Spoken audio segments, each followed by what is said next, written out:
Please हमारी help करें, जितने लोग हमारी हेल्प कर सकते हैं प्लीज़ हेल्प करें। मैं यहाँ पोखरा नेपाल में फंसी हुई हूँ। मैं यहाँ पे एक वॉलीबॉल लीग होस्ट करने आई थी और अभी फ़िलहाल हमारा जो होटल है जहाँ पे मैं रुकी थी वो जला दिया गया है। मेरा सारा लगेज, मेरा सारा सामान मेरे रूम में था और वो होटल को पूरा जला दिया। मैं स्पा में थी और वहाँ पर पीछे मेरे लोग भाग रहे थे बहुत बड़े डंडे लेके, और मैं जैसे जैसे अपनी जान बचा के बस वहाँ से बाहर निकली हूँ। एक बहुत रिक्वेस्ट है आप सबसे बहुत बड़ी कि आप में से जो यहाँ पे हेल्प कर सकता है प्लीज़ करे। बहुत बुरी हालत है यहाँ पे, जगह जगह रोड पे आग लग रही है। यहाँ पे टूरिस्ट को भी नहीं छोड़ रहे हैं, उनको कोई फ़र्क नहीं पड़ता कि यहाँ पे कोई टूरिस्ट है, यहाँ पे कोई काम करने आया है। वो हर जगह बिना सोचे समझे आग लगा रहे हैं और यहाँ पे बहुत ज़्यादा बुरी हालत हो गई है। हमें नहीं पता हम यहाँ पे कितनी देर तक रहेंगे दूसरे होटल में, पर मैं बस रिक्वेस्ट करती हूँ इंडियन एम्बेसी से कि प्लीज़ ये वीडियो, ये मैसेज उन तक प्लीज़ पहुँचाया जाए। हाथ जोड़ के रिक्वेस्ट है आप सबसे, प्लीज़ हेल्प अस। यहाँ पे बहुत सारे लोग हैं मेरे साथ और हम फंसे हुए हैं। देश हमारा है, ये जिंजी लोग का देश है। ये नेता लोग सब भाग गया, ये नेता लोग काम चोर है, भ्रष्टाचारी है। इतना कुछ ये सोशल बैंडिंग के लेके नहीं हुआ है।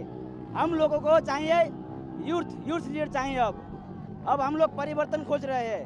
ये बूढ़े लोग है ना, ये बूढ़े लीडर है ना, वो हम लोग अब वक्त हो गया है, अब नहीं चाहिए, हमारा यूथ चाहिए अब। क्रांतिकारी नमो बुधाय, जय भीम, जय भारत, जय संविधान। मैं रमन जारियान और आप देख रहे हैं अध्यात्म पावर। दोस्तों, नेपाल में जो वर्तमान समय में हालात बने हुए हैं और जिस तरह से हिंसा लगातार बढ़ती जा रही है, लाख प्रयास करने के बावजूद भी जो प्रदर्शनकारी है वो मान नहीं रहे हैं। लगातार जो भी सामने नज़र आ रही है चीज़ें, उन चीज़ों को वो जला दे रहे हैं। चाहे होटल हो, चाहे संसद भवन हो, चाहे राष्ट्रपति भवन हो, चाहे पीएम आवास हो, पूरे जलकर तबाह हो चुके हैं। पूरी तरह से बर्बाद की कगार पर नेपाल इस समय पहुंच चुका है। जो काठमांडू शहर चमचमाता हुआ नज़र आ रहा था, वो काठमांडू शहर जलकर स्मशान घाट हो गया है। आप ये तस्वीरें देख सकते हैं। इन तस्वीरों में आप साफ तौर से देख सकते हैं कि किस तरह से ये संसद भवन को प्रदर्शनकारियों ने जलाकर खाक कर दिया। यहाँ पर आप देख सकते हैं कि एक बहुत बड़ा होटल, सबसे महंगा होटल जो नेपाल का था, इस होटल को भी प्रदर्शनकारियों ने पूरी तरह से तबाह कर दिया। यानी पूरा काठमांडू शहर जो है पूरी तरह से जलकर खाक हो गया है। और आपको मैं बता दूं कि जितने भी प्रदर्शनकारी थे जलाते गए और जश्न मनाते गए। खुशी थी उनको, और इतनी सारी खुशियां थी जैसे मालूम पड़ रहा था कि उन्होंने बहुत बड़ी जीत हासिल की है। आखिर क्यों ये प्रदर्शनकारी इतने खुश थे? पूरा उनका देश तबाह हो गया, बर्बाद हो गया, जलकर खाक हो गया। इसके बावजूद भी जितने प्रदर्शनकारी थे उनके चेहरे पर मुस्कान थी। आखिर ऐसा क्यों? सबसे गंभीर विषय है। देश उन्हीं का, उसी देश के सारे युवा। आपको बता दें कि 8 सितंबर को लगभग लाखों युवा सड़क पर उतरे और इतना आक्रोश उनके अंदर था। पहले तो उन लोगों का जो प्रोटेस्ट था एक विशेष अधिकार को लेकर चला था, लेकिन जब उनका प्रोटेस्ट उग्र होता गया तो नेपाल पुलिस ने उन पर आंसू गैस बरसाए। फिर उसके बाद जब प्रदर्शनकारी नहीं माने तो उन्होंने रबर बुलेट फायर किया। इसके बावजूद भी जब प्रदर्शन उग्र हुआ, जब नेपाल पुलिस ने ये देखा कि वो सीधे पार्लियामेंट की तरफ बढ़ते जा रहे हैं, तो फिर नेपाल पुलिस ने सीधे फायरिंग शुरू कर दी और फायरिंग के बाद करीब 26 लोग मारे गए। इतना ही नहीं, 400 लोग घायल हो गए, जिस कारण आक्रोश काफ़ी तेज़ी से बढ़ता गया। और यही कारण है कि मैं बता दूं कि पूरे नेपाल के युवा सड़क पर आ गए। अब चाहे कुछ भी हो जाए, नेपाल को बर्बाद कर देना है, नेपाल को फिर हमें नया बनाना है। पूरे जितने भी बिल्डिंग हैं सबको ख़त्म कर दो, जितने सारे होटल हैं उनको जला दो, नया संसद भवन बनेगा, लेकिन जो वर्तमान में है उन सबको ख़त्म कर देना है। और यही वजह है कि जो नेपाल के प्रदर्शनकारी थे, जो जेनजी के युवा थे, उन लोगों ने ये संकल्प ले लिया कि पूरी तरह से अब जितने भी नेताओं का अंत कर देना है। और यही कारण है कि प्रधानमंत्री केपी शर्मा ओली तुरंत फरार हो गए, हेलीकॉप्टर पकड़े और सीधे काठमांडू से सीधे कहीं और के लिए निकल गए। बता दूं कि तुरंत उन्होंने अगले ही दिन 9 सितंबर को इस्तीफ़ा दे दिया। गृह मंत्री ने भी इस्तीफ़ा दे दिया। अब जो है वहाँ पर प्रधानमंत्री को लेकर पूरी तरह से जंग लड़ी जा रही है। और इसका सबसे बड़ा जो कारण है, कई लोगों का मानना है कि सोशल मीडिया जो बैन हुआ था, जिस कारण नेपाल में हिंसा बढ़ी। क्योंकि नेपाल सरकार ने 28 अगस्त को सोशल मीडिया की कंपनियों को उसने सूचना दिया था कि आप 3 सितंबर तक रजिस्ट्रेशन करा लें, एक लोकल ऑफिस अपना बना लें। फिर उसके बाद कुछ शर्तें हैं कि अगर यदि कोई सरकार के विरुद्ध कोई वीडियो बनाता है, कुछ भी डालता है, तो उस पर कार्रवाई आप करेंगे, उसके जिम्मेदार आप होंगे। ये तमाम जो शर्तें थी सोशल मीडिया कंपनियों को अच्छी नहीं लगी, क्योंकि नेपाल एक छोटा देश है और जहाँ पर अगर इस तरह की फैसिलिटी कंपनियाँ देती हैं तो उन्हें काफ़ी घाटा हो सकता है। इस वजह से बहुत सारी कंपनियों ने ना कर दिया, जिस कारण मजबूरन नेपाल सरकार को ये सारे ऐप्स बंद करने पड़े हैं। जैसे यूट्यूब, इंस्टाग्राम, फेसबुक, एक्स, तरह तरह के जो बेशकीमती ऐप्स हैं जिस पर आजकल की जनरेशन टिकी हुई है। लेकिन आपको बता दें कि सोशल मीडिया ही नहीं बल्कि सोशल मीडिया के अलावा और भी कुछ रीज़न थे जो नेपाल की हिंसा को जन्म दिए। इसके पीछे मैं आपको बता दूं कि भ्रष्टाचार और साथ ही साथ ब्राह्मणवादी व्यवस्था। सिर्फ भारत में ही नहीं बल्कि नेपाल में भी ब्राह्मणवादी व्यवस्था चरम सीमा पर है। आपको बता दें कि अब तक जितने भी प्रधानमंत्री हुए हैं सभी ब्राह्मण हुए हैं, कुछ ठाकुर हुए हैं, नहीं तो ओबीसी, एससी, एसटी के कोई लोग अब तक प्रधानमंत्री नहीं बने हैं। यानी ये कहें कि छोटे वर्ग के लोग अभी तक कोई प्रधानमंत्री नहीं बने हैं। अब तक जितने भी प्रधानमंत्री बने हैं बड़े लोग ही बने हैं, यानी ब्राह्मण ठाकुर। जिस तरह से भारत में ब्राह्मणों का, ठाकुरों का दबदबा है, ठीक उसी तरह से नेपाल में भी ब्राह्मणों का, ठाकुरों का दबदबा है। एक और सबसे बड़ा रीज़न कि भ्रष्टाचार। वहाँ पर रोज़गार के लिए समस्याएं दिन पर दिन बढ़ती जा रही थी, लोगों को रोज़गार नहीं मिल रहे थे। जिस तरह के हालात भारत में हैं इससे कहीं ज़्यादा नेपाल में भी बेरोज़गारी को लेकर है।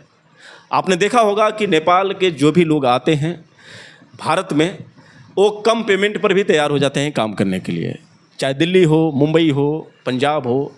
अक्सर आपने नेपालियों को देखा होगा, जहाँ पर आप 10,000 रुपये में काम करने के लिए मना कर देते हैं, वहाँ पर जो नेपाल के लोग होते हैं 8,000 पर भी काम करने के लिए तैयार हो जाते हैं।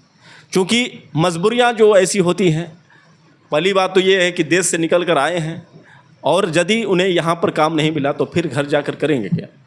ऐसे पलायन जो होते हैं रोज़गार को लेकर, हर दिन की ये बात थी।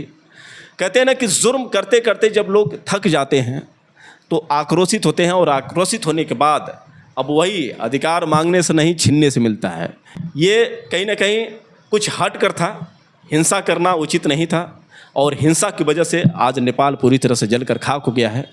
लेकिन ये हिंसा फैली कैसे?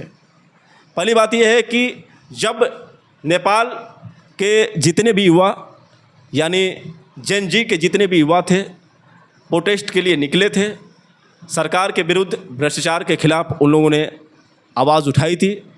जब वो धीरे धीरे संसद की तरफ बढ़ रहे थे, वहाँ पर पुलिस ने बैरिकेड लगा दिया, पुलिस ने उनको जबरन रोकना चाहा। उसके बाद वो बैरिकेड को तोड़कर धीरे धीरे संसद की तरफ बढ़ने लगे। यहीं से विवाद शुरू हुआ। अब आपको बता दें कि गोदी मीडिया भारत की तरफ से ये खबर लगातार निकल रही है कि नेपाल में हिंदू राष्ट्र बनाने को मांग तेज़ हो गई है।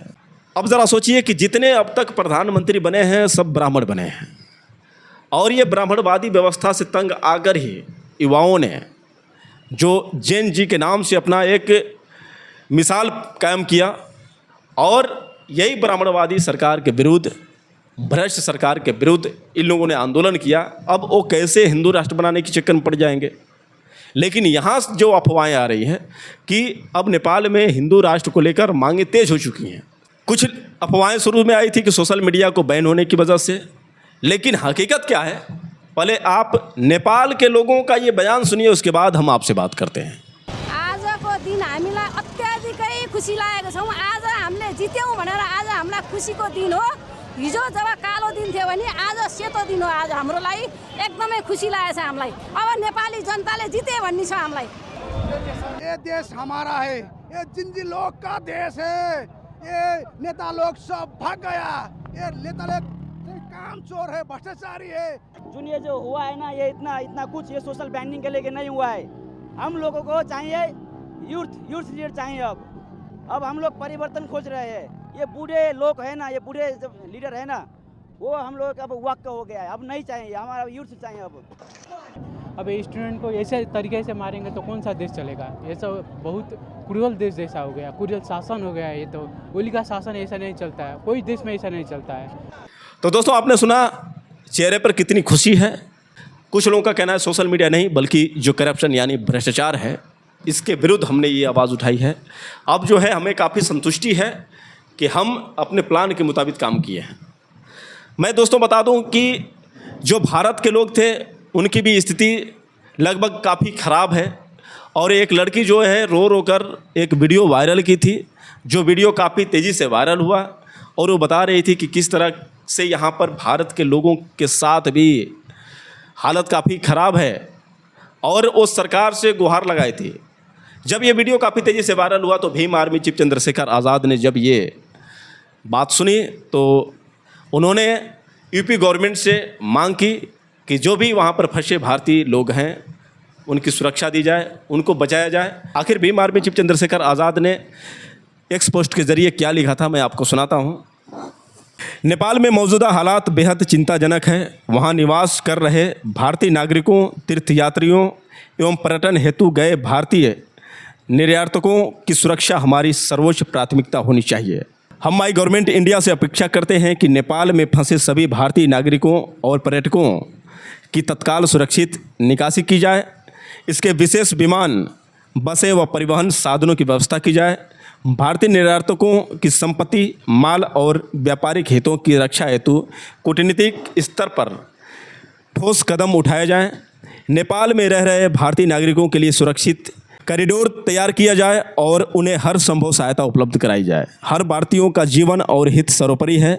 हम अपेक्षा करते हैं कि भारत सरकार त्वरित कार्रवाई कर यह सुनिश्चित करेगी कि संकट की इस घड़ी में भारत अपने नागरिकों के साथ मजबूती से खड़ा है। तो दोस्तों, यहाँ पर देख सकते हैं कि भीम आर्मी चीफ चंद्रशेखर आज़ाद ने वहाँ पर जितने भी फंसे भारतीय हैं उनकी सुरक्षा को लेकर प्रधानमंत्री नरेंद्र मोदी को सीधे टैग करते हुए ये पत्र लिखा है। अब प्रधानमंत्री मोदी हर भारतीयों की सुरक्षा कैसे देते हैं, अब तो इनके हाथ में है। क्या वो भीम आर्मी चीफ चंद्रशेखर आज़ाद की बात मानते हैं? और यहाँ पर भीम आर्मी चीफ चंद्रशेखर आज़ाद ने एक बार फिर से साबित कर दिया है कि आखिर वह क्यों देश के सच्चे और ईमानदार नेता हैं। हमेशा क्यों देश की जनता की फिक्र उनको होती है, चाहे विदेश में रह रहे हैं भारतीय हों, चाहे भारत में रह रहे हों, किसी भी वर्ग विशेष के हों, चाहे हिंदू, मुस्लिम, सिख, ईसाई हों या फिर किसी भी जाति के हों। चूँकि बाबा साहब डॉक्टर भीमराव अंबेडकर के सिद्धांत पर चलने वाले भीम आर्मी चीफ चंद्रशेखर आज़ाद हमेशा जातिवाद के विरुद्ध रहते हैं। उनका मानना है कि जब तक ये जातिवाद है भारत में तब तक हमारा देश कभी एक नहीं हो सकता है, कभी हमारा देश शक्तिशाली नहीं हो सकता है। और जो ये खबर नेपाल से निकल कर आई है और जिस तरह से ब्राह्मणवादी व्यवस्था ने, भ्रष्टाचार राजनीति ने आज नेपाल को पूरी तरह से तबाह कर दिया, ये संकट कहीं न कहीं भारत में भी देखने को मिल रहा है। मैं बता दूं कैसे, क्योंकि आप हर रोज़ कुछ न कुछ आंदोलन करते हुए यहाँ पर लोगों को देखा होगा। अभी कुछ दिन पहले जितने भी एसएससी के छात्र थे, लाखों की संख्या में छात्र जो थे दिल्ली में मौजूद थे और प्रदर्शन कर रहे थे रोज़गार को ही लेकर। उनकी भी जो मांगे थी एसएससी एग्ज़ाम को लेकर, वो किस तरह से भड़के थे। एसएससी एग्ज़ाम के जो नियम हैं उन नियमों में सुधार लाना और जिस तरह से जो सरकार छात्रों को बेवकूफ़ बनाती है, इसी चीज़ पर उन्होंने विरोध किया था। तो आपने देखा था कि किस तरह से उन छात्रों पर और साथ ही साथ जितने भी वहाँ पर उनके समर्थन में आए शिक्षक थे उन पर पुलिस ने लाठीचार्ज किया, उनको जबरन पकड़कर गिरफ्तार किया। ये जो हालात हैं, ये तो ईमानदारी है यहाँ के लोगों की, ये तो मानवता है अभी तक भारतीयों की, कि इतने सब कुछ होने के बावजूद भी वो बर्दाश्त करते हैं। लेकिन अगर बर्दाश्त की क्षमता अधिक हो गई, इसी तरह से बेरोज़गारी भारत में भी बढ़ती गई, इसी तरह से एक किसी धर्म को विशेष तवज्जो दिया जाए और अन्य धर्मों को अपमानित किया जाए, क्योंकि भारत में भी लगातार जिस तरह से गोदी मीडिया नेपाल में हिंदू राष्ट्र बनाने की बात कर रही है, ठीक उसी तरह से यहाँ की जो वर्तमान सरकार है, यहाँ का जो एक संगठन जैसे आरएसएस है, जो लगातार भारत को हिंदू राष्ट्र बनाने की कोशिश करता है, जो संविधान को बदलने की बात करता है, फिर से मनुस्मृति लागू करने की बात करता है, इनके इरादे भी बिल्कुल साफ स्पष्ट हैं कि एक धर्म को ही यहाँ पर स्थान दिया जा रहा है, बाकी अन्य धर्मों को किस तरह से नीचा दिखाने की कोशिश किया जाता है। आप देखते हैं कि हर रोज़ कुछ न कुछ सांप्रदायिक दंगे देखने को मिलते हैं। महाबोधि टेम्पल में ब्राह्मणों का कब्ज़ा, सारनाथ में भी कब्ज़ा करने की कोशिश की गई। अभी कानपुर में जो एक बुद्धा पार्क था उसको भी बदलने की बात की गई थी शिवालय पार्क में। अभी एक और जो खबर मुरादाबाद से आई थी, वहाँ पर भी भगवान बुद्ध के पार्क को ख़त्म करने की जो बात चल रही थी। तो कुल मिलाकर जिस तरह से बौद्ध धर्म को नष्ट करने की जो षड्यंत्र यहाँ पर रचे जा रहे हैं, और साथ ही साथ आप जानते हैं कि मुसलमान की तो पहले ही से ये विरोधी टीम है भाजपा, तो यहाँ पर भी जिस तरह से ईसाइयों पर, बौद्धों पर, मुसलमानों पर खतरा मंडरा रहा है और जिस तरह से एक विशेष धर्म को स्थान दिया जा रहा है, तो सांप्रदायिक दंगे होना स्वाभाविक है। ये गलीमत है कि यहाँ पर लोग संविधान को मानते हैं, बाबा साहब डॉक्टर भीमराव अंबेडकर के सिद्धांतों पर चलने की कोशिश करते हैं, और यही वजह है कि लाख जुर्म किए जाते हैं सरकार और प्रशासन द्वारा यहाँ के नागरिकों पर, इसके बावजूद भी जुर्म सहती जाती है। बाकी एक और चीज़ है उम्मीद। सिर्फ उम्मीद के सहारे यहाँ की जनता कुछ बोल नहीं पाती है, लेकिन जब जनता नाउम्मीद हो जाएगी, जैसे नेपाल में हुआ, जिस दिन जनता नाउम्मीद हो गई, जब उसे लगेगा कि ये सरकार सुनने वाली नहीं है, ये सरकार हमारी बात कतई नहीं सुन सकती है। और सोचिए कि अगर वैसे ही हालात यहाँ पर भी, अगर सोशल मीडिया बंद हो गया, अगर यूट्यूब, इंस्टाग्राम, फेसबुक सारे अकाउंट बंद कर दिए गए, तो फिर स्वाभाविक है कि नेपाल जैसे हालात भी हो सकते हैं भारत में। क्योंकि आज सोशल मीडिया ने लाखों भारतीयों को रोज़गार दिया है, और ख़ुद हम एक यूट्यूबर हैं, हम जानते हैं अच्छी तरह से कि जितने भी सोशल मीडिया से लोग जुड़े हैं, उन लोगों का इससे रोज़गार जुड़ा हुआ है।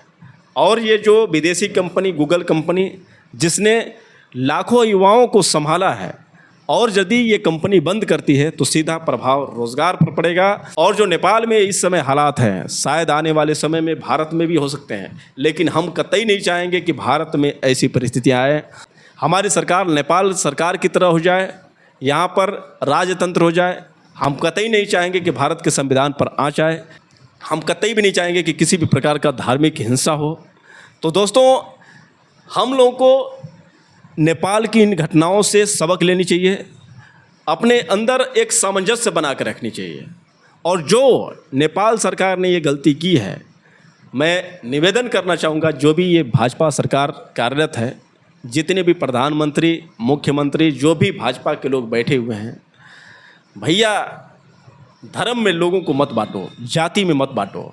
और ये जो हिंदू धर्म, हिंदू राष्ट्र की जो बात लगातार ये गोदी मीडिया कर रही है, तो गोदी मीडिया से गुजारिश है कि नेपाल जैसे हालात भारत में लाने की कोशिश मत करिए।